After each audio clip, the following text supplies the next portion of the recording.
Une poignée de main qui entrera dans l'histoire. Sous les auspices des États-Unis, Kinshasa et Kigali ont signé ce vendredi à Washington un accord de paix visant à mettre fin au conflit dans l'est de la République démocratique du Congo, qui a fait des dizaines de milliers de morts et des millions de déplacés.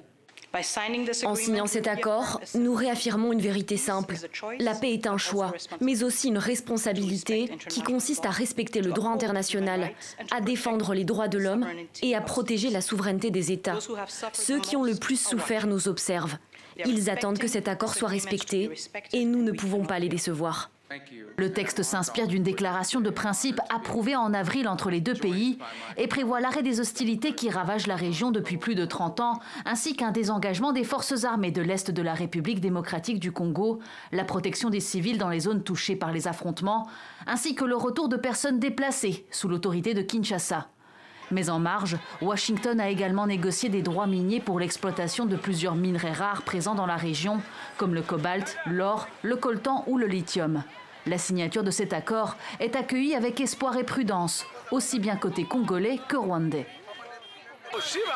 Nous demandons seulement la paix et pouvoir mener nos activités en paix. Ce qui compte le plus, c'est la paix. Cette fois, ils ont intérêt à respecter leurs accords, car ils signent aux États-Unis. Mais ici, ils ont peut-être d'autres intérêts cachés. La signature de ces accords présente de nombreux avantages, tant sur le plan commercial que sur celui des relations transfrontalières.